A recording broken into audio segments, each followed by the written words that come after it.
Hello बच्चों, concept of competitive physics और गुरुकुल पाठशाला के यूट्यूब चैनल पे आप सभी लोगों का वेलकम है। मैं आपका यश राय। आज दिनांक 16 जून है बेटा। आज 2 से 5 क्या है, गुरुकुल नीट अभ्यास टेस्ट 4 हुआ है, जिसमें आज मुझे क्या है, फिजिक्स के पेपर का डिस्कशन करना है। आज का टॉपिक ऑप्टिक्स था। ऑप्टिक्स में 45 क्वेश्चन जिसमें पूछे गए थे वेव और रे से। आप जानते हैं कि नीट और जेई के लिए ऑप्टिक्स बहुत ही इंपॉर्टेंट होता है। नीट में करीब 5 क्वेश्चन आपके ऑप्टिक्स से पूछे जाते हैं। जे में भी आपके 3 से 4 क्वेश्चन आपके पूछे जाते हैं, 3 क्वेश्चन। ठीक है, तो काफी इंपॉर्टेंट टॉपिक है। अब देखिए बेटा, ये टॉपिक जो है इसमें थ्योरी बहुत ज्यादा नहीं है, इसमें एक ही 2 फार्मूले हैं, उसके इर्द गिर्द आपका चैप्टर क्या घूमता है। तो इसके लिए हमको सोचने की क्षमता अपनी बढ़ानी पड़ेगी। जितना हम सोचेंगे, जितनी हम प्रैक्टिस करेंगे क्वेश्चनों का, उतना अच्छा हम कर सकते हैं। तो चलिए शुरुआत किया जाए। स्क्रीन पे क्वेश्चन चलता रहेगा, ठीक है। और आपके 45 क्वेश्चन हैं। अगर 1 घंटे से ऊपर वीडियो बनेगा तो क्या इसको 2 पार्ट में बनाएंगे, नहीं तो एक ही पार्ट में हम इसको आपके सामने रखेंगे। 45 क्वेश्चन, 45 क्वेश्चन। थोड़ी स्पीड फास्ट रहेगा इसके लिए, ठीक है। आप लोग साथ दीजिएगा, स्पीड फास्ट। नहीं तो कई बच्चे कमेंट करते हैं सब बहुत तेज कर दे रहे हैं। अब क्या करिएगा, 45 क्वेश्चन समझाना है। तो मैं ये मान के चल रहा हूं कि आपके जो बड़े क्वेश्चन होंगे उसको धीरे धीरे समझाएंगे, जो छोटे छोटे क्वेश्चन होंगे डायरेक्ट उनको समझा देंगे। चलिए पहला क्वेश्चन ध्यान दीजिए। पहला क्वेश्चन है 1 करा कि ray of light travelling in the direction 1/2 I + √3j cap incident on a plane mirror. ये देखिए पहला क्वेश्चन।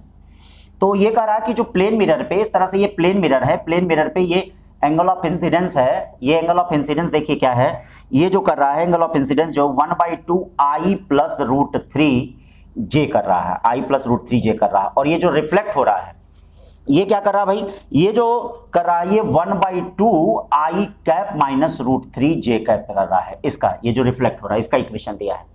तो कह रहा है कि एंगल ऑफ इंसिडेंस बताइए। तो बेटा आप ये बताइए, एंगल ऑफ इंसिडेंस यही तो I होगा। अगर ये प्लेन सरफेस है तो यही तो एंगल ऑफ इंसिडेंस होगा। तो ये वेक्टर आपको क्या सिखा रहा है, वेक्टर आपको ये सिखा रहा है कि जो I एक्सिस में कोफिशिएंट है, I एक्सिस का मतलब ये 1/2 है, और जो J एक्सिस में कोफिशिएंट है ये आपका √3/2 है। ये देखिए √3/2 है। तो ये बताइए, अगर आपको 10I बताना है, ये I बताना है, तो I क्या होगा, 10I परपेंडिकुलर अपॉन बेस, यानी 10I क्या हो जाएगा, ये देखिए 10I क्या हो जाएगा, क्या होता है 10I भाई, 10I क्या हो जाएगा, परपेंडिकुलर अपॉन बेस। परपेंडिकुलर आपका ये है, बेस आपका ये है भाई, ट्रिग्नोमेट्री से तो कर सकते हैं ना, यही तो होता है। ये देखिए ये y एक्सिस हो गया, ये x एक्सिस हो गया, तो I का कोफिशिएंट इसके मैग्नीट्यूड को रिप्रेजेंट करेगा और J का कोफिशिएंट इसको रिप्रेजेंट करेगा। तो 10I = यहाँ पे क्या हो गया, ये देखिएगा 10I = जो हो गया 1/2 अपॉन √3/2, 2 कट गया, या 1/√3, यानी I = कितना हो गया, ये देखिएगा 30 डिग्री हो गया। बोले भाई I = 30 डिग्री हो गया। क्यों, I = कितना हो गया, 30 डिग्री। तो इसका ऑप्शन कौन सा होगा बेटा, सही, ये 1 सही होगा, ये ध्यान रखिएगा। फिर दूसरा क्वेश्चन देखते हैं क्या कर रहा है। दूसरा क्वेश्चन देखो बच्चों, दूसरा क्वेश्चन YDSC से रिलेटेड है। क्या कर रहा है, एक एक क्वेश्चन का सोल्यूशन देखते जाइए। क्या कर रहा है, 45 क्वेश्चन है। दूसरा क्वेश्चन कर रहा है, तो YDSC carried out by using green, red and blue light, one color at a time, the fringe width recorded at BG, BR, BB respectively, then क्या होगा, कौन सा ऑप्शन सही होगा। तो आप जानते हैं कि जो फ्रिंज विड्थ होता है λd/d, यानी बीटा = क्या होता है, λd/d। कई बच्चे कंफ्यूज होते हैं कि छोटा डी ऊपर होगा कि बड़ा डी। तो याद रखिएगा, बड़ा डी बड़ा होता है तो इसीलिए ऊपर होता है, ये नीचे होता है।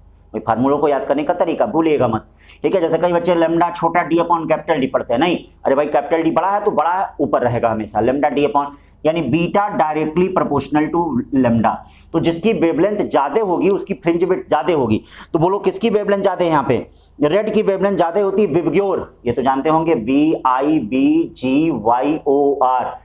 ठीक है, रेड का है। फिर रेड के बाद कौन सा कलर है, रेड के बाद ग्रीन है, फिर ग्रीन का आएगा, फिर ब्लू है। तो इसका फ्रिंज विड्थ ज्यादा होगा, इसका फ्रिंज, यानी BR > BG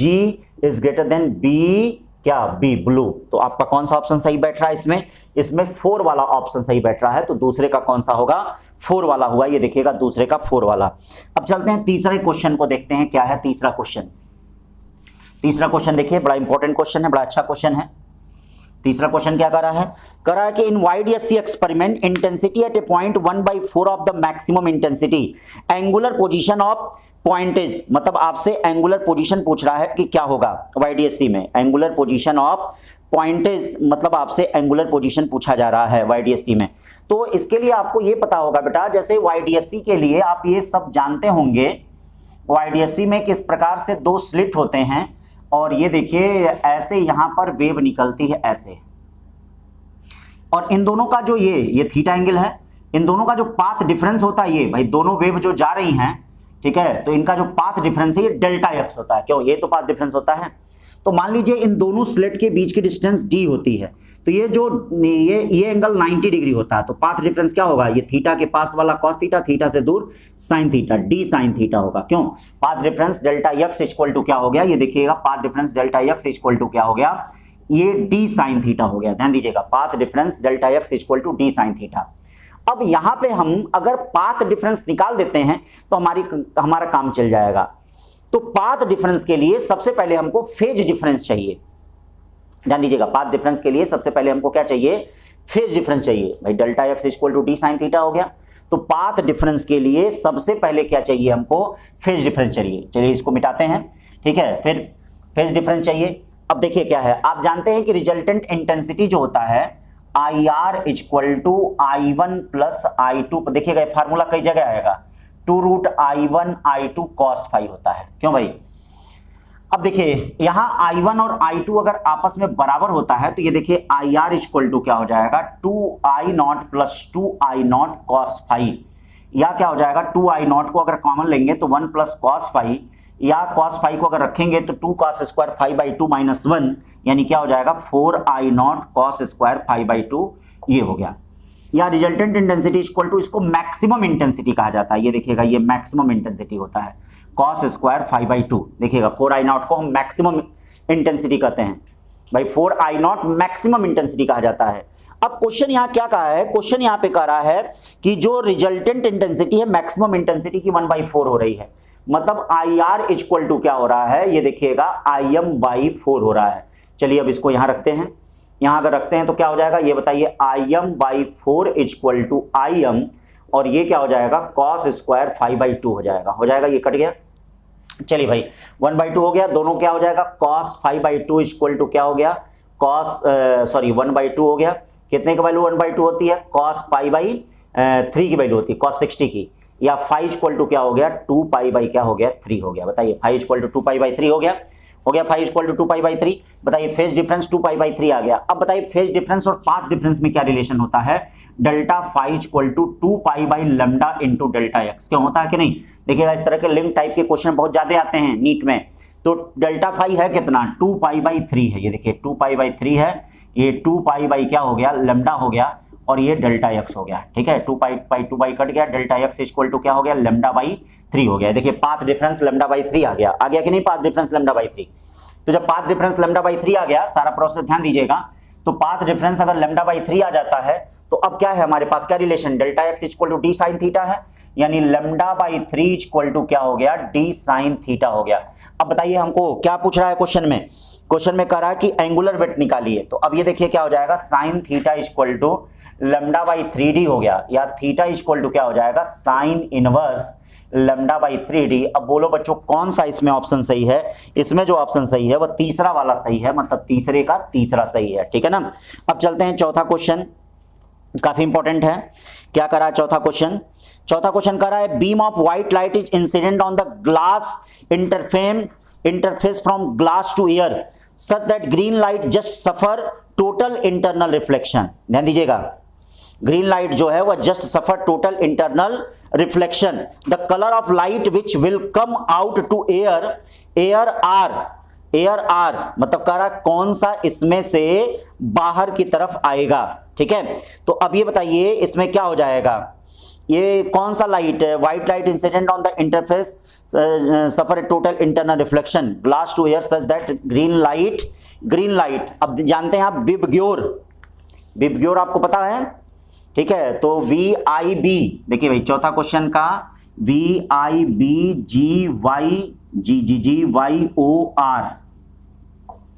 ठीक है, ये आपको पता है। तो अब ये देखिए इसमें सबसे ज्यादा वेवलेंथ किसकी है, रेड की है। और ये बताओ ग्रीन लाइट जो है, ग्रीन लाइट जस्ट सफर TIR, तो ग्रीन लाइन अगर TIR सफर कर रहा है तो इसका मतलब क्या है, ग्रीन लाइट अगर TIR सफर कर रहा है तो ग्रीन लाइट से जो कम वेवलेंथ होगी, ठीक है, जो कम वेवलेंथ होगी वह बाहर नहीं आएगी, और जो इससे ज्यादा वेवलेंथ होगी वह क्या है, बाहर आएगी। ये तो है, इससे बाहर। अब ये बताइए इससे बाहर कौन कौन सा है, इससे बाहर आपका येलो है, और ये देखो ये क्या है, ऑरेंज है, और ये क्या है, रेड है। तो इसमें कौन सा सही है, इसमें चार में आपका कौन सा सही है, तीसरा वाला सही है। चार में आपका कौन सा सही है, तीसरा वाला सही है, ठीक है ना भाई। तो याद रखिएगा जो उससे ज्यादा की वेवलेंथ होंगी वही नजर आएंगी, जो उससे कम की वेवलेंथ होगी वह नजर ही नहीं आएगी। आई बात समझ में, क्योंकि वो तो मिल जाएगी, ठीक है। तो ज्यादा वेवलेंथ है वही कम आउट्स, ठीक। अब देखते हैं इसमें पांचवा क्वेश्चन क्या कर रहा है। चलिए भाई पांचवा क्वेश्चन भी बड़ा अच्छा क्वेश्चन है।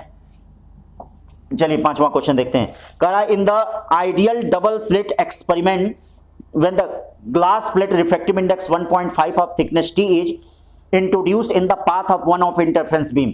ये बताइए अगर किसी एक बीम के पाथ में, जैसे मान लीजिए ये किसी एक बीम के पाथ में अगर कोई ग्लास स्लैब हम इंट्रोड्यूस कर देते हैं तो इस कंडीशन में पाथ डिफरेंस क्या हो जाता है, आपको मालूम होगा पाथ डिफरेंस। ये देखिएगा पाथ डिफरेंस जो हो जाएगा वह μ-1 इंटू टी हो जाएगा। बोलो भैया, ये तो हो जाएगा, ठीक है, μ-1 इंटू टी हो जाएगा अगर कोई ग्लास स्लैब हम क्या है इंट्रोड्यूस कर देंगे।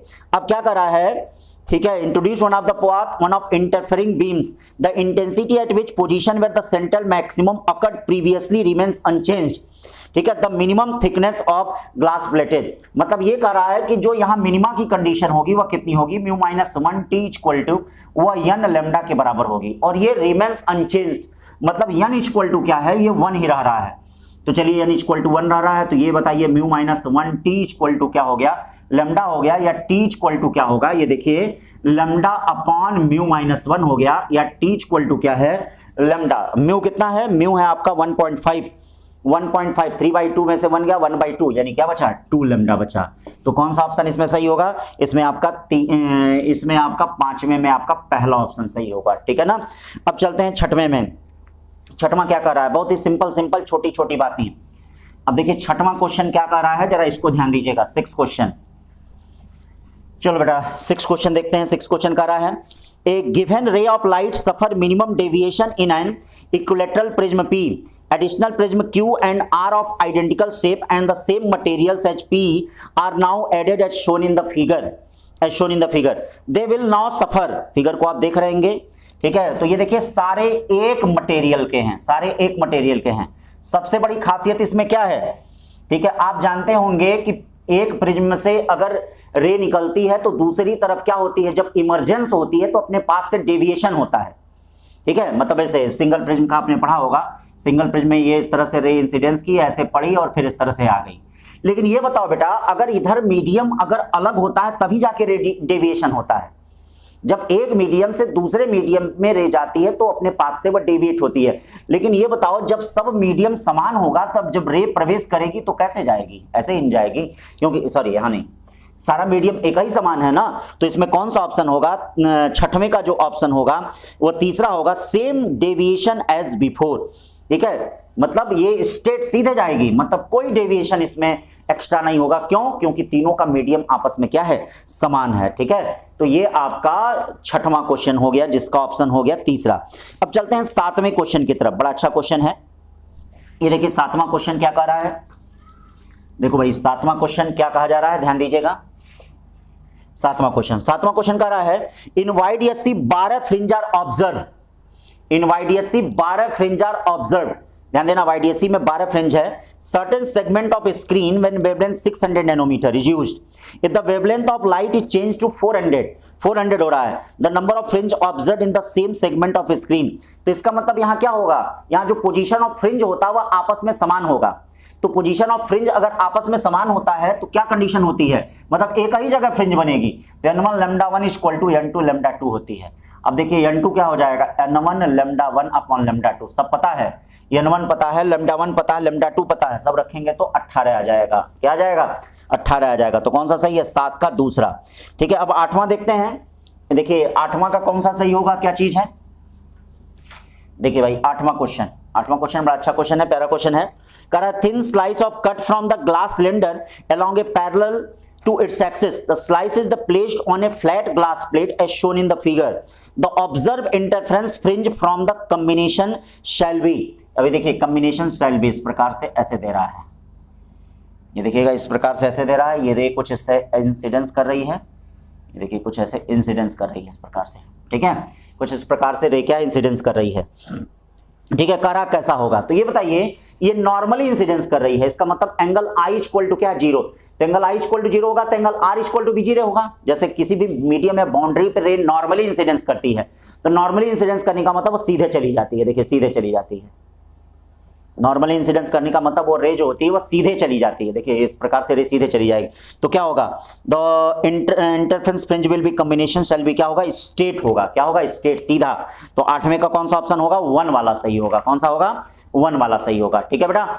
अब चलते हैं इसमें देखते हैं नौवां क्या कह रहा है। नौवां बड़ा अच्छा क्वेश्चन है, इस टाइप के कई क्वेश्चन बने हुए हैं, तो चलिए नौवां क्वेश्चन देखते हैं क्या कह रहा है, कैसे कह रहा है।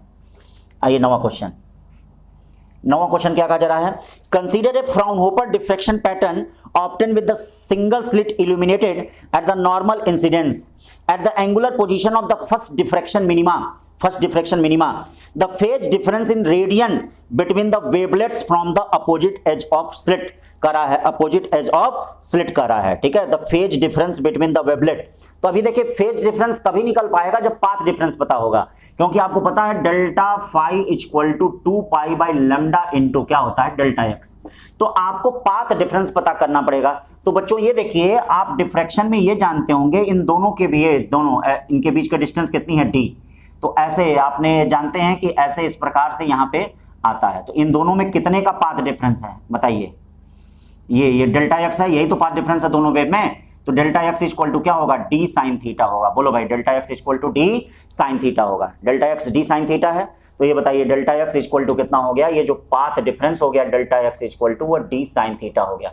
अब क्वेश्चन में क्या कर रहा है कि जो पाथ डिफरेंस है वह किसके बराबर है, the angular position of first diffraction minima, ठीक है, यहां देखिएगा जो पाथ डिफरेंस है वह किसके बराबर हो गया, the single slits illuminated at the normal incidence at the angular position of first minima, ठीक है, फेज डिफरेंस आपको बताना between the wavelets from the opposite edge of slit, मतलब ये क्या कर रहा है, ये अपोजिट एज ऑफ स्लिट जो है, यानी यहां पाथ डिफरेंस किसके बराबर है, डी के बराबर है, ध्यान दीजिएगा पाथ डिफरेंस जो हो गया यहाँ पे वह किसके बराबर हो गया, वह डी के बराबर हो गया।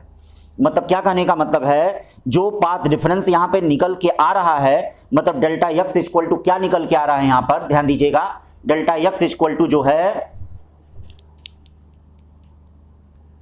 और देखिए इसमें क्या है, जैसे आप जानते हैं कि फर्स्ट मिनिमा के लिए क्या हो जाएगा, A sine theta equal to ये यन लेमडा होगा, ए का मतलब डी, या D sine theta equal to क्या होगा लेमडा। अब देखो D sine theta delta X के भी बराबर है और डी साइन थीटा लेमडा के भी बराबर है, डेल्टा एक्स आपका पूरा वही है, तो इसका मतलब यहाँ पे क्या हो गया, डेल्टा एक्स इक्वल टू क्या हो गया, ये देखिए लेमडा हो गया, मतलब आपको पता चल गया कि पाथ डिफरेंस लेमडा के बराबर है। तो बताओ फेज डिफरेंस क्या होगा, delta phi equal to 2 pi by lambda into क्या लेमडा, लेमडा लेमडा कट गया, डेल्टा फाई इक्वल टू क्या आ गया आपका 2 पाई आ गया। बताइए delta phi equal to 2 pi आ गया कि नहीं। तो यह आपका हो गया 9वें क्वेश्चन का कौन सा ऑप्शन हो गया, तीसरा वाला सही हो गया। अब चलिए 10वें क्वेश्चन में चलते हैं। 10वां क्वेश्चन क्या है, कैसे है भाई, आइए 10वां क्वेश्चन देखते हैं कैसे है, कौन सी चीज है 10वां क्वेश्चन। चलो भाई 10वां क्वेश्चन आ जाओ। 10वां क्वेश्चन कह रहा है कि glass prism of refractive index 1.5 is immersed in water, a light beam incidence normally on the face AB is totally reflected to reach on the face FC। ये देखिए इस प्रकार से ऐसे दिया है, ये यहां से इस प्रकार से दिया है, और ये ऐसे है और ये ऐसे है, ठीक है ना, ये इस प्रकार से दिया है, देखिएगा इस प्रकार से ये दिया है, और कह रहा है glass prism of refractive index 1.5, refractive index कितना है 1.5 है, मतलब क्या कहने का मतलब है ए म्यू जी इक्वल टू 3/2 है, और ए म्यू डब्ल्यू जो दिया है वो 4/3 दिया है। इसी प्रकार से ना ये एंगल थीटा है। तो बताइए जब कोई रे इंसिडेंस करेगा, इस तरह से रे यहाँ इंसिडेंस करेगा, तो अब ये क्या होगा, ये टोटली रिफ्लेक्शन होगा, TIR होगा यहाँ पे भाई, TIR की कंडीशन होगी तो किस तरह से ऐसे ये बेंड कर जाएगा। ये थीटा है तो आपका ये भी थीटा होगा, ट्रिग्नोमेट्री से ये ध्यान दीजिएगा।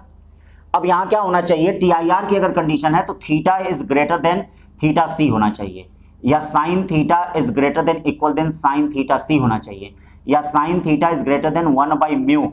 म्यू क्या होना चाहिए, म्यू किसका होगा, mu refractive index of denser medium with respect to rare medium.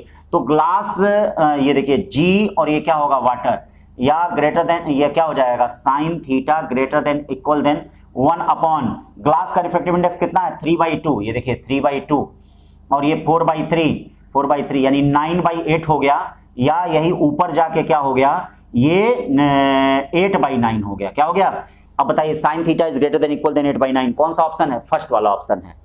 ठीक है भाई, टीआईआर तभी हो सकता है, टोटल इंटरनल रिफ्लेक्शन तभी हो सकता है जब एंगल ऑफ इंसिडेंस, ये देखिए angle of incidence greater than critical angle हो, और क्रिटिकल एंगल क्या होता है, साइन थीटा सी होता है, साइन थीटा सी 1/म्यू होता है। म्यू क्या होता है, refractive index of denser medium with respect to rare medium. तो डेंसर कौन है, glass with respect to water. इसको निकालने के लिए क्या करना पड़ेगा, A mu G upon A mu W करना पड़ेगा, ये हमने कर दिया। Sine theta is greater than equal than कितना हो गया, 8/9 हो गया, sine theta is greater than equal than 8/9 हो गया। तो कौन सा इसका सही हो गया भैया, 10वें का पहला क्वेश्चन सही हो गया। 10वें का क्या हो गया, ये देखिए पहला सही हो गया। चलिए भाई 10 का पहला। अब चलते हैं 11 देखते हैं क्या कर रहा है 11। ठीक है 11 क्या कर रहा है, बड़ा अच्छा क्वेश्चन है 11। देखिए 11 कर रहा है, आप जानते हैं कि इसमें अनपोलराइज्ड लाइट अगर किसी टूरमैलिन क्रिस्टल पे पड़ती है तो उसकी इंटेंसिटी खुद आधी हो जाती है। भाई जैसे किसी पोलराइड पे अगर पड़ती है तो उसकी इंटेंसिटी I/2 हो जाती है, अनपोलराइज्ड लाइट, क्योंकि पोलराइज्ड लाइट होगी तो उसी तरह से I/2 हो जाती है। और आप जानते हैं कि इंसिडेंट रे और जो रे रिफ्रेक्ट होती है दूसरे पोलराइड से, उसमें जो रिलेशन होता है I=I0 cos स्क्वायर फाई होता है, इसी को मेलस लॉ कहते हैं। इस सिद्धांत का यहां प्रयोग किया गया है। तो क्या कहा जा रहा है, unpolarised light of intensity I passes through an ideal polariser A। ये देखिए ये अनपोलराइज्ड लाइट है, अनपोलराइज्ड लाइट इसका सब दिशा में देखिए होता है, अनपोलराइज्ड लाइट है, किसी पोलराइड से ये क्या कर रहा है, पास कर रहा है। इसका नाम है, इस पोलराइड का नाम क्या है, इसका नाम क्या कर रहा है, ए है, इसका नाम ए है। और ए किसी के पैरेलल एक्सिस के थ्रू एक बी भी रखा गया है, ये देखिए एक बी, इससे जो इंटेंसिटी निकल रही I/2 रही है, इससे भी I/2 निकल रही है। देखिएगा पोलराइज्ड लाइट है, अभी नहीं कि I/4 हो जाएगा यहाँ पे, भाई देखिए पैरेलल एक्सिस तो सब एक ही है ना, तो जब इससे भी गिर रही है तो I/2 है, इससे भी निकल रही है तो कितनी है I/2। ये क्वेश्चन कर रहा है, another ideal polariser B is placed behind A, the intensity of light beyond B is found to be I/2, मतलब इससे भी कितनी पाई गई I/2। Now another polariser C is the place between A and B। अब देखिए एक another polariser जो है उसको A और B के बीच में रखा गया। चलिए भाई A और B के बीच में रखा गया। The intensity beyond B is now found to be I/8, मतलब इधर जो हो गई इंटेंसिटी वो I/8 हो गई, I/8 हो गई। तो चलिए इसका मतलब इसको घुमाया घुमाया जा रहा होगा, तभी तो the angle between polarisation A and C पूछ रहा है। तो मान लीजिए इसको इस तरह से, ऐसे हमने क्या किया, ये थोड़ा सा डायग्राम ये ऐसे बना के, ऐसे बना के, ऐसे बना के, ऐसे हमने कर दिया। ये देखिए ये इसका एक्सिस है और इस तरह से इसको हमने थीटा पे रख दिया, थीटा पे रख दिया, तो ये C हो गया। तो ये बताइए C हो गया, C हो गया, तो ये बताइए C हो गया, तो IC क्या हो गया, IC equal to I/2 cos square, ये देखिए थीटा हो गया। यहां क्या हो गया, ये तो सेम है, इसको घुमाया नहीं जा रहा है, तो ये जो एंगल होगा ये तो थीटा ही रहेगा, इससे भी थीटा रहेगा। अब इस पे कौन सी लाइट इंसिडेंस होगी, इस पे ये IC इंसिडेंस होगी इस पे, और इससे कौन निकलेगा IB। तो IB इक्वल टू क्या हो जाएगा, ये देखिए IB इक्वल टू क्या हो जाएगा IC, ठीक है, cos स्क्वायर थीटा हो जाएगा। ये बताइए IB कितना दिया है I/8, जो B से निकल रहा है I/8 दिया है, और ये देखिए IC कितना हो जाएगा I/2 cos स्क्वायर थीटा। भाई cos स्क्वायर ये तो हो जाएगा, cos स्क्वायर कितना हो जाएगा, थीटा हो जाएगा। ठीक है, तो ये cos स्क्वायर थीटा हो गया। ये देखिए I से I कट गया, 2 से 4 हो गया, या cos पे 4 थीटा, cos पे 4 थीटा इक्वल टू कितना हो जाएगा 1/4 का स्क्वायर रूट, देखिएगा 1/4, या cos थीटा इक्वल टू 1/√2, या कितना हो गया cos 45 हो गया, या थीटा इक्वल टू क्या हो जाएगा 45 डिग्री, मतलब थीटा कितना हो गया 45 डिग्री। अब इसमें कौन सा ऑप्शन सही हो गया, इसमें आपका तीसरा ऑप्शन सही हो गया। देखिएगा बड़ा इंपॉर्टेंट चीजें हैं, इस तरह की चीजें पूछी जाती हैं, ठीक है ना। अब देखिए इसमें 12वां क्वेश्चन तो मुजबानी क्वेश्चन है, बड़ा अच्छा क्वेश्चन है, ठीक है। 12वां क्वेश्चन बड़ा अच्छा क्वेश्चन है, क्या कर रहा है, मुजबानी क्वेश्चन करा कि an observer looks at a distance tree, ठीक है, height 10 metre with a telescope of magnifying power 20 to observe the tree appears मतलब उसको ट्री कैसा अपीयर्स होगा, 10 times taller, 10 times nearer, 20 times taller, 20 times nearer. तो देखिए भैया क्या है, सबसे पहली चीज आप जानते हैं कि टेलीस्कोप क्या करता है, जो ऑब्जेक्ट को रिजॉल्व करता है उसको नियरर लाता है, पास लाता है। वह कभी भी आप टेलीस्कोप से देखिए जैसे लगता है कि चीजें नजदीक आ गई, तो बड़ा नहीं दिखाता है, बस उसको नजदीक दिखा देता है। तो जब नजदीक दिखा देगा तो वो चीज क्या हो जाएगी, खुद मैग्नीफाइंग हो जाएगी। तो यहां टॉलर नहीं ऑप्शन होगा, यहां क्या होगा 20 टाइम्स नियरर, कि मतलब वो 20 गुना उसको नजदीक दिखा देता है। जब 20 गुना नजदीक दिखा देता है तो वो उसी तरह से हो जाता है। तो कौन सा ऑप्शन इसमें होगा, 12 वाले में 4 वाला ऑप्शन सही होगा। कौन सा, 12 वाले में 4 वाला सही होगा। ठीक है, तो ये 12 का कौन सा सही हो गया, 4। अब चलते हैं 13 पे चलते हैं। 13 क्या कर रहा है, देखिए 13 बड़ा अच्छा क्वेश्चन है। 13 TIR से रिलेटेड है। करा monochromatic light is incident on a glass prism. Monochromatic light is incident on a glass prism of angle A if the refractive index of material of prism is mu, refractive index of material of prism is mu, ray incident at angle theta on the face AB would get transmitted the face AC of the prism provided। ठीक है, ऐसे कह रहा है कि मतलब इस प्रकार से ये डायग्राम दिया गया है, ध्यान से देखिएगा इसको। 13वां क्वेश्चन बड़ा अच्छा क्वेश्चन है, और अगर 13वां समझ जाए तो TIR से रिलेटेड जो भी क्वेश्चन कितना भी भयंकर से भयंकर आएगा उसको आप कर ले जाएंगे, चाहे IIT में आए, चाहे JEE में आए, चाहे नीट में आए, ये ध्यान दीजिएगा, कहीं भी आए कर ले जाएंगे। तो क्या कर रहा है कि इस तरह से ये देखिए, ये एक रे इंसिडेंस कर रहा है और ऐसे रे आ रही है और फिर ऐसे होते हुए चली जा रही है। ये R1 दिया है, ये R2 दिया है, और ये क्या दिया गया, ये थीटा C दिया है। थीटा C है कि थीटा है, हाँ थीटा ही है, ए थीटा दिया ना। ठीक है, इस प्रकार से यहाँ चीजें दी गई हैं। तो सबसे पहली चीज यहाँ पे आप देखिए, इस पे अगर आप क्या करते हैं, ठीक है, इस पे अगर लॉ ऑफ रिफ्रैक्शन लगाते हैं तो इधर तो एयर है, तो क्या हो जाएगा, Snell's law, sine theta is equal to mu sine R1 हो जाएगा। बोलिए भाई, म्यू साइन R1 हो जाएगा कि नहीं। इस पे अगर आप अप्लाई करते हैं तो म्यू साइन क्या हो जाएगा, R1 हो जाएगा। या यहाँ देखिए R1 इज इक्वल टू क्या हो जाएगा, R1 is equal to R1 या साइन R1 कितना हो जाएगा बताइए, साइन R1 क्या हो जाएगा, साइन थीटा बाई म्यू, या R1 कितना हो जाएगा, R1 जो है sign inverse sine theta by mu हो जाएगा। ठीक है भाई, ये देखिए हमने R1 निकाल दिया, R1 निकाल दिया। ऐसा क्यों कर रहे हैं, क्योंकि हमें ये पता है कि जो प्रिज्म एंगल है, ये प्रिज्म R1 प्लस R2 होता है, वह प्रिज्म एंगल A के बराबर होता है। क्यों भाई ऑप्शन को भी देखते रहिएगा। ऑप्शन को जैसे हम देख रहे हैं कि ऑप्शन के अकॉर्डिंग ही हमको क्या है, सेटिंग करनी है। जब तक ऑप्शन के अकॉर्डिंग आप नहीं सेटिंग करेंगे तो नहीं हो पाएगा। तो यहां देखिए A इक्वल टू क्या होता है, प्रिज्म एंगल क्या होता है, A इक्वल टू क्या होता है, R1 प्लस R2 होता है, या R2 इक्वल टू क्या हो जाएगा, A माइनस R1 हो जाएगा, या R2 equal to A minus sine inverse sine theta by क्या हो जाएगा, ये म्यू हो जाएगा। ठीक है, अब चलिए, अब यहां पे ध्यान दीजिए, अगर ये इसको सरफेस को टच करते हुए जा रहा है तो इसका मतलब क्या है, R2 is greater than theta C। भाई टच करते हुए जा रहा है, ग्रेटर देन इक्वल देन क्या है, थीटा C के बराबर है कि नहीं। ठीक है भाई, यही तो है, R2 इक्वल टू क्या है, यहाँ पे अगर ये टच करते हुए जा रहा है तो R2 जो है वह किसके बराबर हो जाएगा, थीटा C के यहाँ पे बराबर हो जाएगा। ये बात को ध्यान दीजिएगा, मतलब इसको अगर इस तरह से जा रहा है तो R2 इज लेस देन कितना हो गया, ये ध्यान दीजिए, R2 जो है लेस देन क्या हो गया, यहाँ पे साइन थीटा C हो गया। ठीक है भाई, R2 इक्वल टू मतलब थीटा C एक तरह से कहेंगे, फिर उसके बाद क्या हो जाएगा, ये देखिए R2 less than theta C, या sine R2 is less than sine क्या हो जाएगा, थीटा C हो जाएगा। क्यों भाई, यही तो हो जाएगा। ठीक है, यानी R2 is less than sine theta C, या आपको पता है sine theta C 1 by mu होता है। ठीक है, क्या होता है, 1 बाई म्यू होता है।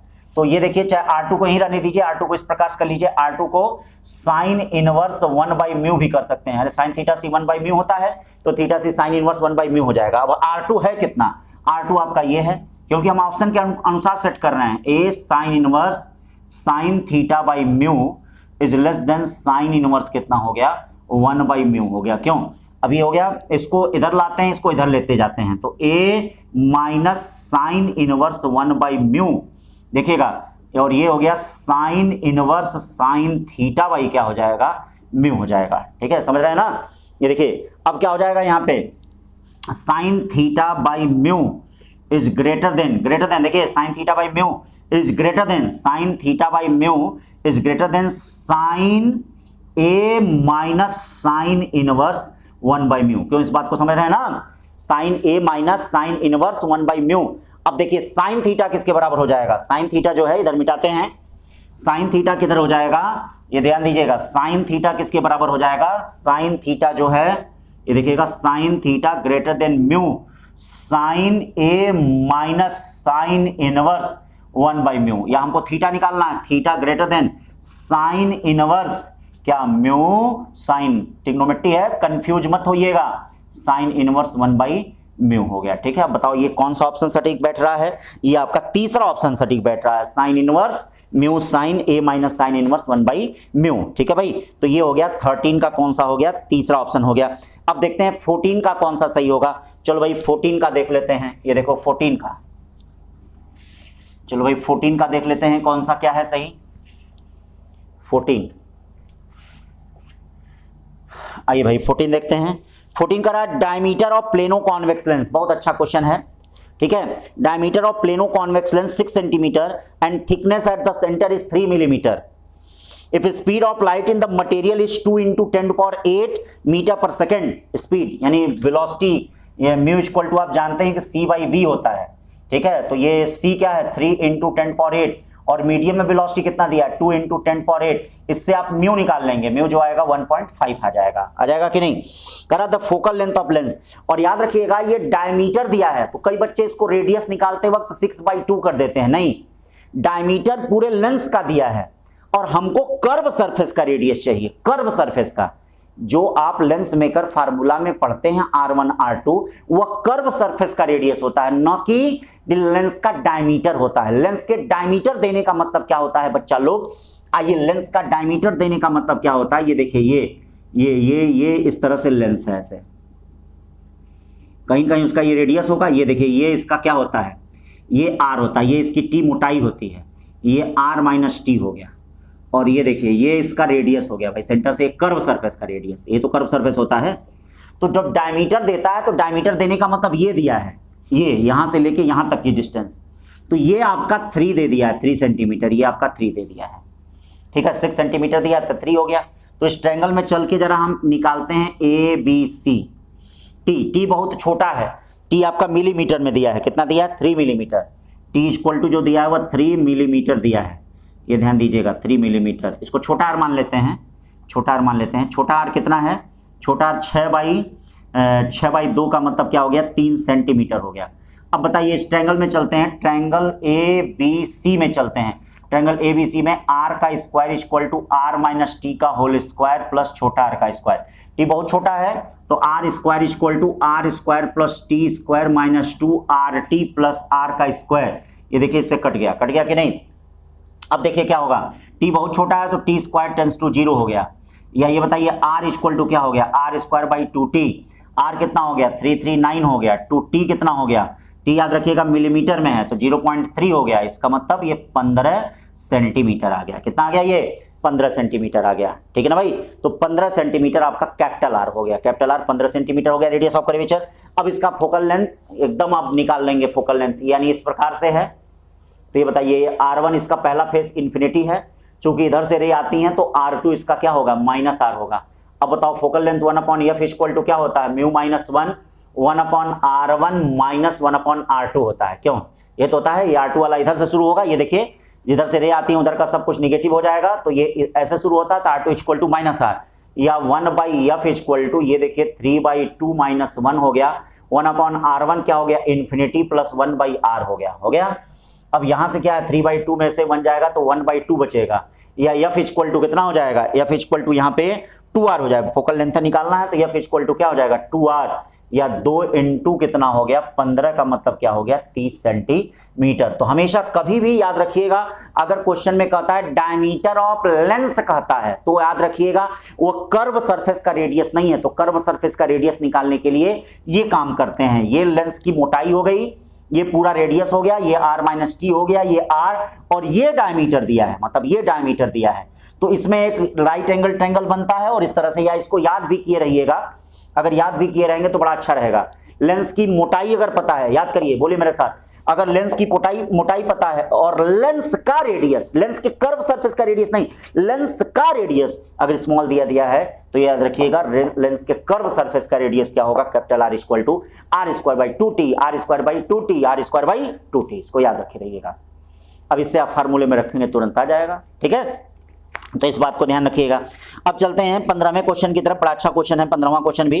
क्या करा है, in Young double slit experiment, in Young double slit experiment. चलिए भाई 15वां क्वेश्चन क्या करा है, in Young double slit experiment.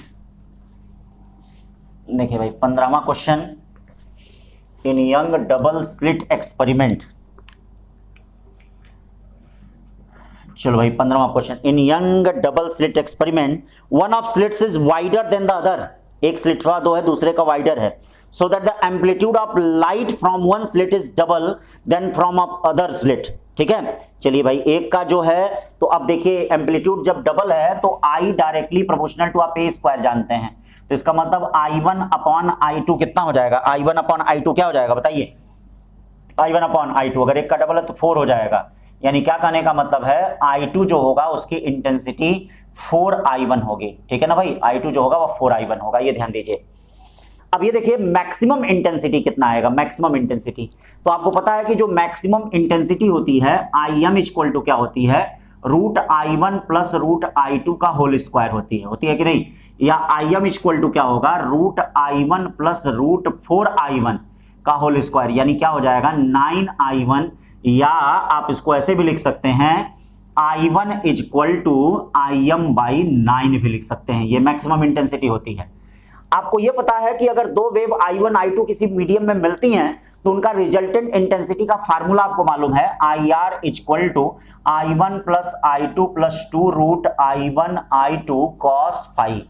ध्यान दीजिएगा, I1 I2 कितना है 4I1, तो ये क्या हो जाएगा 5I1, और यहां रखेंगे 4I1 का मतलब ये 4I1 हो जाएगा। ये देखिए 4I1 cos फाई। अब देखिए यहां से कुछ कॉमन सामान ले लीजिए। क्या कॉमन ले रहे हैं, कॉमन भाई देख के लीजिएगा, ऑप्शन के अनुसार ही देख के लीजिएगा कॉमन।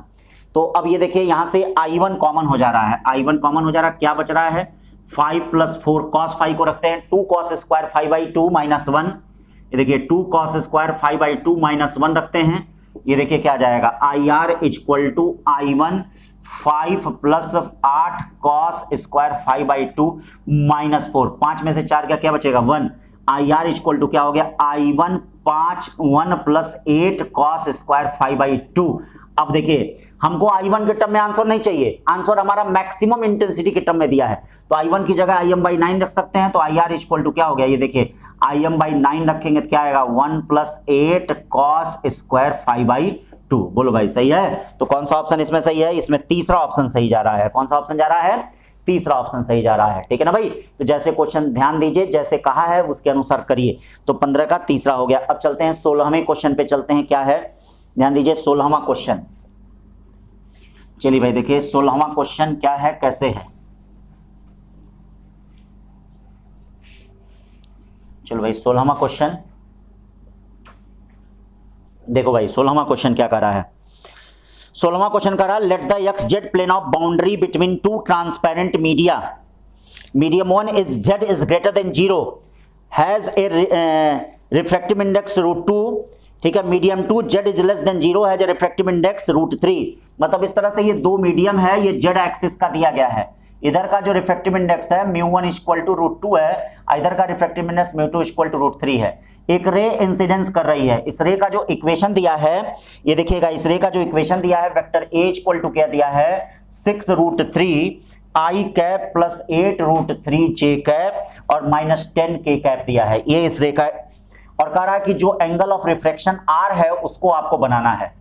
ठीक है, ये बताना है आपको, the angle of refraction R बताना है। तो इसका मतलब आपको क्या करना पड़ेगा, अगर जब हमको एंगल ऑफ इंसिडेंस पता होगा तभी तो हम कर पाएंगे। तो ये देखिए अगर आप लोग वेक्टर पढ़े होंगे, 3 डायमेंशन का वेक्टर अगर पढ़े होंगे तो हम एंगल I निकाल सकते हैं।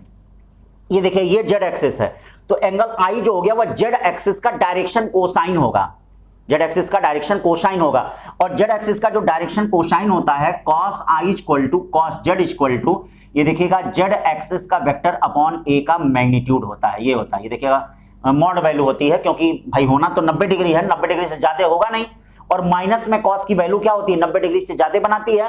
तो ये क्या होगा, ये देखिए के का कोफिशिएंट कितना हो गया, 10 हो गया, और रूट में इन सबके कोफिशिएंट का स्क्वायर, इसका स्क्वायर 8√3 का स्क्वायर, 8√3 है कि कुछ और है ना, 8√3 ही है, और प्लस 10 का स्क्वायर। जब सबका स्क्वायर करेंगे तो 10/20 आएगा, ये वैल्यू 1/2 हो जाएगी। अब बताइए कॉस आई 1/2, इसका मतलब cos I equal to cos 60, यानी आई इक्वल टू क्या हो गया, 60 डिग्री हो गया। ये देखिए आई इक्वल टू 60 डिग्री आ गया।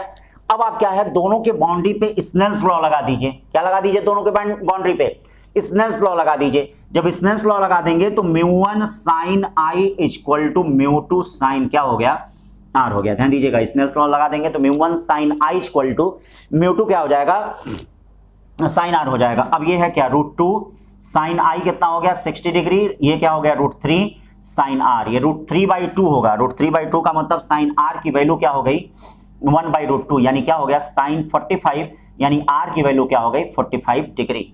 r की वैल्यू हो गई 45 डिग्री। तो कौन सा ऑप्शन इसमें सही हो रहा है भाई, इसमें आपका क्या है, 16 का दूसरा वाला ऑप्शन सही हो रहा है, 16 का दूसरा वाला। अब चलते हैं 17 क्वेश्चन पे। 17 क्वेश्चन बहुत इंपॉर्टेंट क्वेश्चन है भाई, ध्यान दीजिएगा। 17 क्वेश्चन पे चलते हैं, क्या कर रहा है, चलिए भाई 17 क्वेश्चन पे चला जाए। ऐसा अक्सर आप लोग देखे होंगे कि जैसे मान लीजिए साइड मिरर रहता है बेटा, तो आप लोग देख रहे होंगे कि कोई कार अगर बहुत तेजी से आ रही है, ठीक हो, तो अपने साइड मिरर में आप उसकी वेलोसिटी देखते होंगे, क्या उससे ज्यादा प्रतीत होती है, क्या उससे कम प्रतीत होती है, उसको जरा देख लिया जाए। तो ये क्वेश्चन क्या कर रहा है, जो 17 क्वेश्चन है वह क्या कहा जा रहा है, ये देखिए 17 क्वेश्चन, जो 17 क्वेश्चन है ये कह रहा है कि car is the fitted with the convex side view mirror of focal length 20 centimetre. Focal length कितना है, 20 सेंटीमीटर दिया है। A second car 2.8 मीटर behind the first car is overtaking the first car at the relative speed of 15 meter per second. The speed of image of the second car as seen in the mirror of first one is ये कहा जा रहा है। तो अब इसके लिए देखिए क्या है, हम जरा वेलोसिटी में, आप जानते हैं कि ये क्या है, कॉन्वेक्स लेंस है। कैसा लेंस है, कॉन्वेक्स। तो कॉन्वेक्स लेंस आप लोग जानते होंगे, कॉनकेव और कॉन्वेक्स लेंस इस प्रकार से आप जानते होंगे। मान लीजिए इधर कोई ये ऑब्जेक्ट रखा हुआ है, तो ये डिस्टेंस क्या हो गया, u, और ये इसकी जो इमेज बन रही है भाई, इसकी जो इमेज बन रही है उसका कितना बन रहा है, इमेज का कितना बन रहा है, v बन रहा है। ठीक है, इमेज भाई तो आप जानते हैं ना, इसका वर्चुअल इमेज फॉर्म होता है भाई, क्या फॉर्म होता है, वर्चुअल। जैसे ये इमेज बनेगी वैसे ही इसका जो इमेज फॉर्म होगा वो कितना होगा, मान लीजिए v डिस्टेंस पे फॉर्म हो रहा है, कितना, v डिस्टेंस पे भाई वर्चुअल इमेज फॉर्म होता है इसका। ठीक है, अब इनमें जो रिलेशन होगा आप जानते हैं कि 1/f equal to 1/v minus 1/ कितना u, क्यों भाई, ये तो जानते हैं। ठीक है, अब जरा इसको किसी फंक्शन के रिस्पेक्ट में डिफरेंशिएट कर दीजिए, किसी भी रिस्पेक्ट में। ठीक है, तो ये देखिए d/dt कितना हो जाएगा, 1/f हो जाएगा, और d/dt equal to 1/v minus plus होता है बीच में लेंस मिरर के लिए, और ये 1/ क्या हो गया, u हो गया कि नहीं। अब देखिए क्या होगा, इसका फोकल लेंथ कांस्टेंट होगा, 0 होगा, ये -1/v² dv/dt हो जाएगा, और ये क्या हो जाएगा, -1/u², ये du/dt हो जाएगा। ये देखिए dv लेंथ है, तो इसको आप क्या लिख सकते हैं, 1/v² क्या, वेलोसिटी ऑफ इमेज लिख सकते हैं ना, और ये क्या हो गया, -1/u² du/dt को आप वेलोसिटी ऑफ क्या, ऑब्जेक्ट लिख सकते हैं, या velocity of image equal to -v/u का होल स्क्वायर, और ये वेलोसिटी ऑफ क्या हो गया, ऑब्जेक्ट हो गया। ध्यान दीजिएगा, वेलोसिटी ऑफ ऑब्जेक्ट। तो ये वेलोसिटी ऑफ इमेज और वेलोसिटी ऑफ ऑब्जेक्ट में रिलेशन हो गया।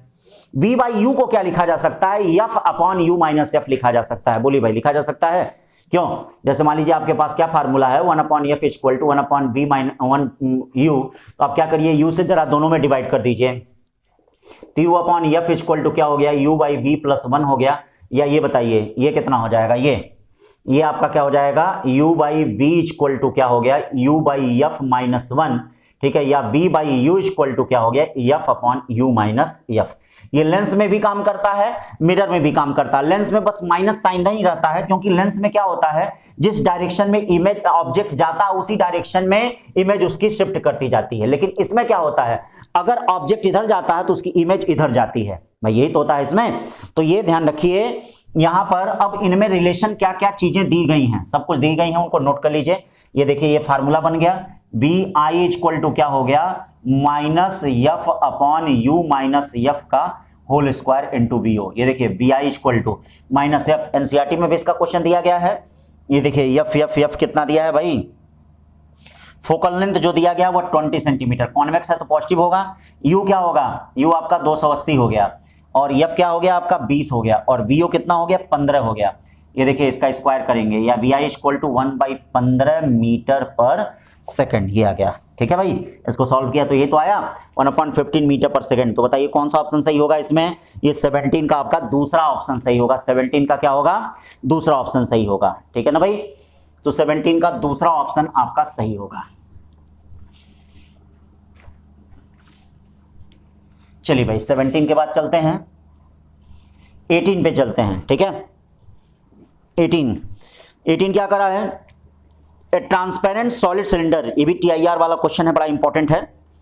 जो भी टीआईआर वाले क्वेश्चन है वो बहुत ही इंपॉर्टेंट है। ठीक है ना, तो ये क्या करा है, 18 करा है कि ये transparent solid cylinder rod has the refractive index 2/√3। Refractive index कितना है, ये देखिए 18 क्वेश्चन क्या करा है, इस तरह से ये सिलेंडर दिया है, ये देखो ये सिलेंडर दिया है, और ऐसे ये क्या है, कोई रे इस पे इंसिडेंस कर रही है। देखिए कोई रे से इंसिडेंस कर रही है ऐसे, ये जो इंसिडेंस एंगल है वो कितना है, थीटा है, और रे आपका ऐसे जा रही है। रे कैसे जाएगी, ऐसे जाते हुए फिर ऐसे निकल जा रही है। ठीक है, यही तो है। ये मान लीजिए कोई और एंगल है, ये आपका थीटा है, ये फाई है, फाई, और ये आपका थीटा सी है।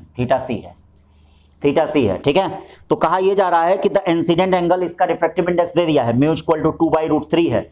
ग्रेज का मतलब टच करते हुए जाना, म्यू इक्वल टू कितना दे दिया है, 2/√3 दिया है। तो कह रहा है कि थीटा बताओ, थीटा क्या होगा। चलो भैया बहुत सही है, क्या है देखते हैं। सबसे पहले यहां देखिए हमको करना क्या पड़ेगा, इन दोनों सरफेस पे हम क्या करते हैं, स्नेल्स लॉ लगाते हैं। तो क्या हो जाएगा, 1 sin थीटा इक्वल टू क्या हो जाएगा, म्यू साइन फाई हो जाएगा, या sine theta equal to mu कितना है, म्यू जो है 2/√3 है, और ये देखो ये साइन फाई होगा, ये देखो साइन फाई होगा। अगर हम साइन फाई की वैल्यू निकाल के रख दें तो भैया हमारा काम चल जाएगा।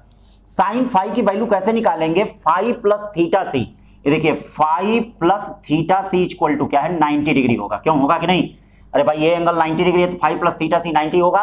तो ये बताइए फाई इक्वल टू, फाई की वैल्यू निकालनी है हमको, फाई इक्वल टू क्या होगा, ठीक है, या चलिए जो भी करिए, फाई इक्वल टू क्या होगा, 90 माइनस थीटा सी हो जाएगा, या साइन फाई इक्वल टू होगा, साइन 90 माइनस थीटा सी को क्या लिखेंगे, कॉस थीटा सी, या साइन फाई इक्वल टू क्या होगा, रूट में 1 माइनस साइन स्क्वायर थीटा सी। क्यों, और ये देखिए आपको पता है कि साइन फाई इक्वल टू क्या होता है, रूट में 1 माइनस 1 अपॉन म्यू का स्क्वायर हो जाएगा। क्यों, साइन थीटा सी 1/म्यू होता है, तो ये क्या हो जाएगा 1/म्यू का स्क्वायर। अब बताइए साइन फाई की वैल्यू क्या हो गई, साइन फाई की वैल्यू 1 माइनस 1 अपॉन 2/√3 का होल स्क्वायर, यानी 4 ऊपर 3 चला गया, ये रूट में 1/4, इसका मतलब 1/2 हो गया। ठीक है, अब आपको क्या निकालना है, साइन थीटा निकालना है, ध्यान दीजिएगा, साइन थीटा निकालना है। तो चलिए इधर आते हैं, ये देखते हैं साइन थीटा, साइन फाई की वैल्यू ले जाके रख दीजिए। इसको आप एक फार्मूला ही याद कर लीजिएगा, जो भी होगा। फार्मूला क्या है, देखिए अगर आप फार्मूला याद करते हैं तो उसके लिए मैं शॉर्टकट एक फार्मूला बता दे रहा हूं। साइन थीटा इक्वल टू जब भी चाहे चौकोर हो, चाहे सिलेंडर हो, चाहे किसी भी से, हर जगह लगेगा म्यू रूट में 1 माइनस 1 अपॉन म्यू स्क्वायर। इसको एकदम फार्मूला बना लीजिएगा, ये फार्मूला हर जगह काम करेगा। जैसे मान लीजिए कहीं भी टीआईआर चाहे रेक्टेंगुलर ग्लास में हो रहा है, चाहे सिलिंड्रिकल में हो रहा है, कहीं अगर हो रहा है और एंगल ऑफ इंसिडेंस आपसे पूछ रहा है, तो sine theta equal to mu root में 1 माइनस 1 अपॉन म्यू स्क्वायर। एकदम याद किए रहना, 100% सही होगा, हर जगह सही होगा, ये ध्यान रखना। Sine theta equal to mu root में 1 माइनस 1 अपॉन म्यू का स्क्वायर हो जाएगा। सब कुछ दिया है। अब देखिए यहाँ पे साइन थीटा कितना हो जाएगा, साइन थीटा आप सारा रख दीजिए, साइन थीटा का रख देंगे तो 1/√3 आएगा। क्यों, 2 कट जाएगा, या theta equal to sine inverse 1/√3 आएगा। अब ये देखिए 18 का कौन सा सही हो गया, 18 का 4 सही हो गया। ठीक है, अब चलते हैं 19 क्या कह रहा है, देखते हैं 19 क्या कह रहा है। चलो भाई 19 देख लेते हैं, ध्यान दीजिए 19 क्या कहता है।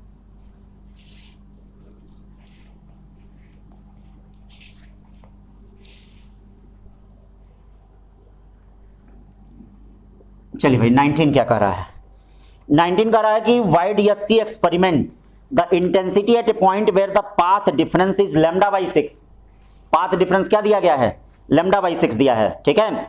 और कह रहा है कि I naught denote the maximum intensity, I by I naught is equal to, तो ये बताए पाथ डिफरेंस लैम्डा बाई 6 है, तो ये बताओ फेज डिफरेंस क्या होगा, delta phi is equal to 2 pi by lambda into delta x, या delta phi is equal to 2 pi by lambda, और ये डेल्टा एक्स क्या हो जाएगा, ये बताइए डेल्टा एक्स क्या हो जाएगा, डेल्टा एक्स जो है वो लैम्डा बाई 6 हो जाएगा, लैम्डा लैम्डा हो गया, या पाई बाई कितना हो गया 3, क्यों भाई बताइए, 2 से 6 कट गया, यानी पाई बाई कितना हो गया, ये 3 हो गया। अब कह रहा है कि आप जानते हैं कि रिजल्टेंट इंटेंसिटी उसमें क्या रिलेशन है, I R is equal to 4I0 cos square 5/2 है, लेकिन इस 4I0 को मैक्सिमम इंटेंसिटी कहते हैं, क्या कहते हैं, I R is equal to, इसी को देखो कहते हैं IM, इसको आई लिखिए ज्यादा अच्छा रहेगा, IM cos स्क्वायर 5/2। तो क्वेश्चन में क्या कह रहा है बेटा, क्वेश्चन में कह रहा है कि रिजल्टेंट इंटेंसिटी को I से रिप्रेजेंट किया है बंदे ने, और I0 को मैक्सिमम, इसको I से, IM को I0 cos स्क्वायर, ये क्या हो गया पाई/6 हो गया। अब बताओ I बाई I0 का रेशियो क्या हो जाएगा, cos 30 कितना होता है, बोलिए बोलिए बोलिए, cos 30, बोलिए भाई cos 30 कितना होता है, √3/2 होता है, √3/2 का मतलब क्या हो गया 3/4, यानी I अपॉन I0 का रेशियो कितना होगा 3/4, तो कौन सा ऑप्शन सही हो गया, 1 वाला सही हो गया, कौन सा सही हो गया, 1 वाला सही हो गया, ठीक है। अब चलते हैं 20 क्वेश्चन पे, चलते हैं कि 20 क्वेश्चन क्या कह रहा है, ठीक है भाई। चलिए 20 क्वेश्चन 20वें क्वेश्चन पे चलते हैं कि 20वां क्वेश्चन क्या कह रहा है। आइए भाई देखिए 20वां क्वेश्चन क्या कहा जा रहा है, 20वें का कौन सा है, 20वां कह रहा है light ray incident perpendicular to one face of 90 degree prism and is totally internally reflected at the glass air interface. If the angle of reflection is 45 degree, we conclude that the refractive index n, आपको क्या conclude करना है, refractive index n, ठीक है। तो क्या होगा, तो आप फिर वही काम, चित्र में देखने से आपको क्या लग रहा है, TIR की कंडीशन लग रही है। सबसे ज्यादा बेटा ध्यान दीजिएगा TIR के क्वेश्चन बनते हैं, ये देखिएगा सबसे ज्यादा TIR के क्वेश्चन बनते हैं, ये देखिए 45 डिग्री है। तो आपको क्या देखने में लग रहा है, यहाँ पे आपको देखने में लग रहा है कि angle of incidence is greater than critical angle है, मतलब sine I is greater than, ठीक है, क्या है थीटा सी है, या sine I is greater than sine क्या है, ठीक है थीटा सी है। आप जानते हैं कि साइन आई क्या है, साइन आई 45 दिया है, greater than sine theta C, ये बताओ 1/√2 इज ग्रेटर देन 1/μ हो गया, या ऐसे आ गया म्यू इज ग्रेटर देन √2 हो गया, तो इसका मतलब म्यू इज ग्रेटर देन √2 या म्यू मिनिमम √2 हो गया। कहीं भी ऐसा दिया हो तो ये 2 ऑप्शन पे टिक करना चाहिए, या तो ऐसा होगा या तो ऐसा होगा। तो इसमें म्यू ग्रेटर देन 2 है, तो कौन सा ऑप्शन होगा, दूसरा होगा, तो 20 का दूसरा हो गया। अब चलते हैं 21 क्वेश्चन पे चलते हैं, किस पे चलते हैं, 21 क्वेश्चन पे। आओ भाई 21 क्वेश्चन पे चलते हैं, क्या कर रहा है, देखिए ध्यान दीजिए 21 क्वेश्चन पे चलना है। तो 21 क्वेश्चन क्या कह रहा है भैया, 21 कह रहा है कि unpolarised light is incident from air on the plane surface of material of refractive index mu at a particular angle of incidence I, it is found that the reflected and refracted rays are perpendicular to each other. Reflected और refracted ray perpendicular to each other. चलिए भाई reflected and refracted ray perpendicular, तो ये देखिए किस तरह से होता है, ये देखिए ये आपका एक अनपोलराइज्ड लाइट गिर रहा है, ये देखिए अनपोलराइज्ड लाइट इस तरह से गिर रहा है, और ये देखिए इस तरह से ये पार्शियल, ये ऐसे भाई रिफ्लेक्शन भी होता है इसमें, और रिफ्लेक्शन हो रहा है, देखिए इस तरह से ये पोलराइज्ड लाइट हो जा रही है जो रिफ्लेक्शन हो रही है, इसमें आपका धीरे धीरे ये चीज़ें छोटी छोटी होती जाती हैं, अनपोलराइज्ड लाइट, ठीक है। तो ये एंगल ऑफ इंसिडेंस हो गया।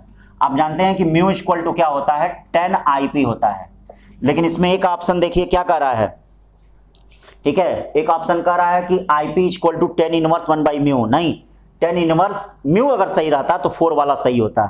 तो ये देखिए जो रिफ्लेक्टेड रे होती है, reflected ray polarised with its electric vector perpendicular to plane of incidence, ठीक है, मतलब ये क्या होती है, ये प्लेन पोलराइज्ड होती हैं, और इसका जो इलेक्ट्रिक वेक्टर होता है, जैसे ये देखिए ये इलेक्ट्रिक फील्ड का ऑसिलेशन इसमें 2 पार्ट में रिप्रेजेंट किया जाता है। 2 पार्ट में रिप्रेजेंट करने का मतलब क्या होता है, जैसे देखिए एक x कंपोनेंट होता है, एक y कंपोनेंट होता है, तो ये देखिए ये y कंपोनेंट है और ये x कंपोनेंट है, ऐसे अनपोलराइज्ड लाइट आती है। तो देखिए एक कंपोनेंट x कंपोनेंट खत्म हो जाता है, केवल y कंपोनेंट इसमें बचता है, तो ये जो इलेक्ट्रिक वेक्टर होता है वो इस प्लेन के क्या होता है, परपेंडिकुलर होता है। जो ये प्लेन होता है उस प्लेन के परपेंडिकुलर होता है। तो इसमें कौन सा सही है, इसमें दूसरा वाला कि reflected light is polarised with electric vector perpendicular to plane of incidence, यानी जो प्लेन ऑफ इंसिडेंस है उसके परपेंडिकुलर होते हैं। ठीक है, अब चलती है 22वें क्वेश्चन पे, देखते हैं क्या कह रहा है 22वां क्वेश्चन। चलो भाई 22वें क्वेश्चन को देखते हैं क्या है कैसे है।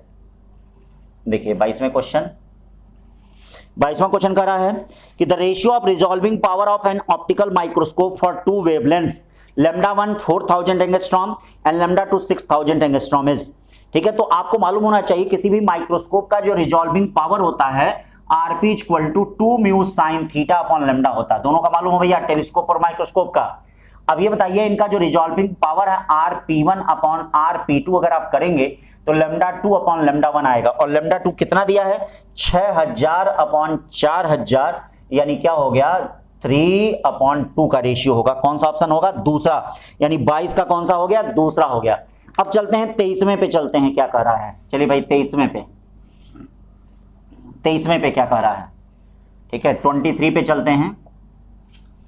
चलो भाई 23 पे चलते हैं, क्या है 23 कह रहा है कि the angle of incidence for a रे of light at A reflecting surface of prism is 45 degree.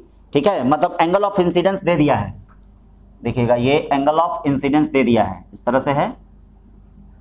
Angle of incidence I equal to कितना दिया गया है, ये देखिए 45 डिग्री दिया है। The angle of prism angle जो है वह 60 डिग्री है, कितना है।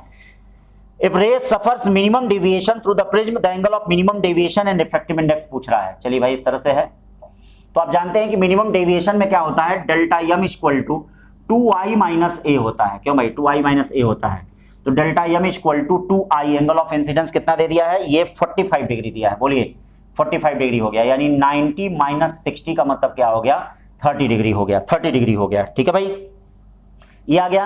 अब यहां पे ये कहा जा रहा है कि आप इसका रिफ्रैक्टिव इंडेक्स निकालिए, तो रिफ्रैक्टिव इंडेक्स आपको मालूम होगा mu equal to sine del M plus A by 2 upon sine A by 2। क्यों, ये मिनिमम डेविएशन के केस में आपको पता होगा।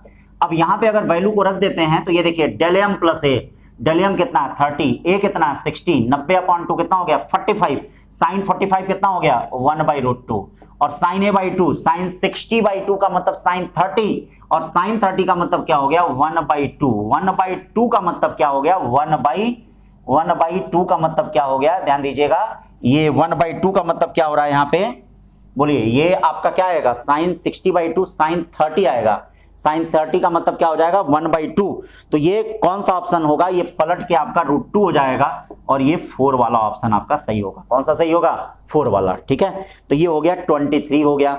अब चलते हैं 24 पे, चलते हैं किस पे चलते हैं 24 पे। चलो भैया 24 बड़ा अच्छा क्वेश्चन है, देख लेते हैं। अब देखिए वीडियो 1 घंटा से ऊपर हो रहा है, तो 25 क्वेश्चन इसमें बनेंगे, और बाकी जो है 24 और 2 इसमें बनेंगे, बाकी सेकंड पार्ट में आएगा इसमें। ठीक है ना, नहीं तो बड़ा लंबा हो जा रहा है, फिर उसमें क्या है पढ़ता नहीं है, स्कैन होके आ नहीं पाता है, चीजें फाइल करप्ट हो जाती है। तो इसलिए 25 क्वेश्चन भी अभी दोनों एक साथ आपको मिल जाएगा, घबराइएगा मत, दोनों जो तब तक 25 लगाएंगे तब तक वो भी आपको मिल जाएगा। ठीक है, तो अब चलिए 24वां क्वेश्चन देखते हैं क्या है। बड़ा अच्छा क्वेश्चन है, बहुत मस्त क्वेश्चन, बहुत बच्चे इसको डाउट में पूछते हैं। करा कि N astronomical telescope is the normal adjustment straight black line of length L is drawn on the inside part of objective lens. ठीक है, मतलब ये देखिए टेलीस्कोप में ये ऑब्जेक्टिव लेंस दिया है ये एल पार्ट है, और ये इसका आई पीस है, ऑब्जेक्टिव है आई पीस है। ठीक है, ये इनके बीच के डिस्टेंस है। फिर कह रहा है L is drawn on the inside part of objective lens, the eye piece form a real image of this line.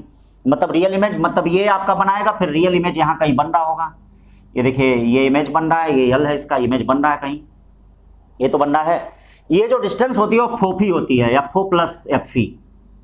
क्यों भाई, मैग्नीफाइंग पावर इसका जो होता है FO बाई क्या होता है FE होता है, और लेंथ इसका क्या होता है याद रखिएगा फोफी, FO प्लस FE हो गया भाई। ये तो हो गया, यहाँ पे जो इनके बीच की जो डिस्टेंस हो गई वह कितनी हो गई FO प्लस FE, मतलब इस प्रकार से यहाँ पे ये चीजें बन रही हैं।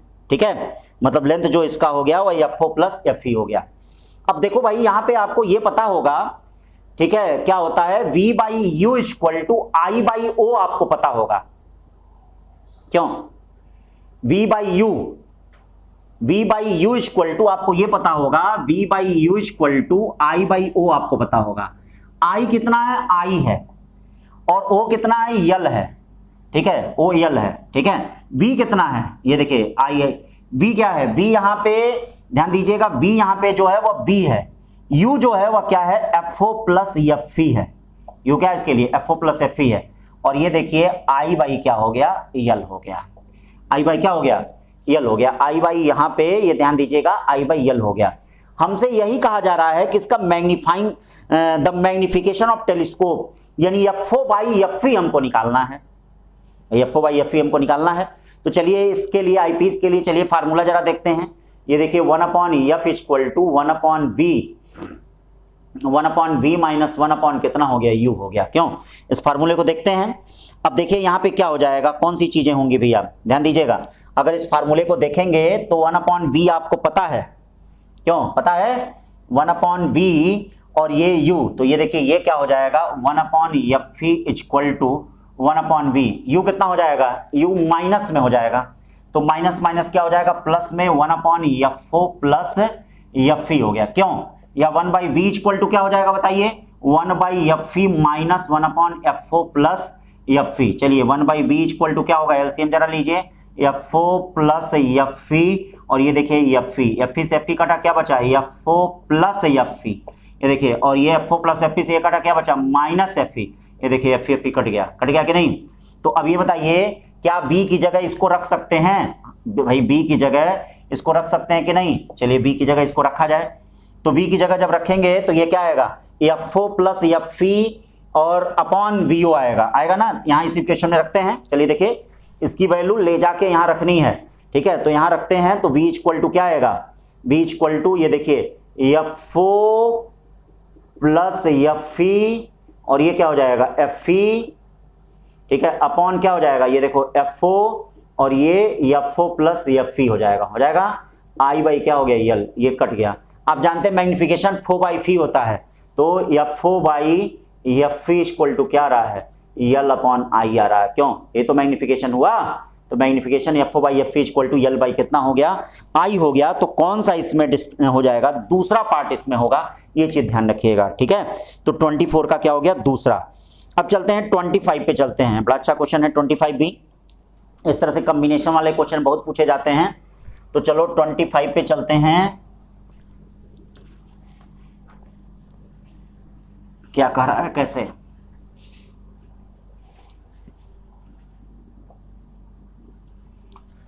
चलो भाई 25 कहा जा रहा है कि a plano convex lens fits exactly into, ठीक है, plano concave lens, there plane surface are parallel to each other, ठीक है, plane surface parallel to each other, मतलब इस प्रकार से है, ऐसे ये देखिए फिट है, ये ऐसे फिट है, इसका रिफ्रैक्टिव इंडेक्स μ1 है, इसका μ2 है, ठीक है। करा है कि अगर radius of curve surface r है तो आप बताइए कितना इनका कंबाइंड फोकल लेंथ होगा। चलिए पहले इसका निकाल लिया जाए, इसके लिए निकाल लिया जाए, तो इसके लिए क्या होगा, r1 देखिए इन्फिनिटी होगा और r2 क्या होगा, माइनस r होगा।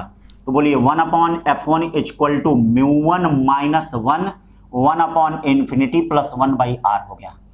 अब चलिए इसके लिए निकाल लेते हैं, इसके लिए क्या हो जाएगा, इसके लिए देखिए, इसके लिए r1 जो है वो माइनस r होगा और r2 जो है वह इन्फिनिटी होगा, या 1/f2 इक्वल टू μ2 माइनस 1 और ये क्या हो जाएगा 1/इन्फिनिटी, ठीक है।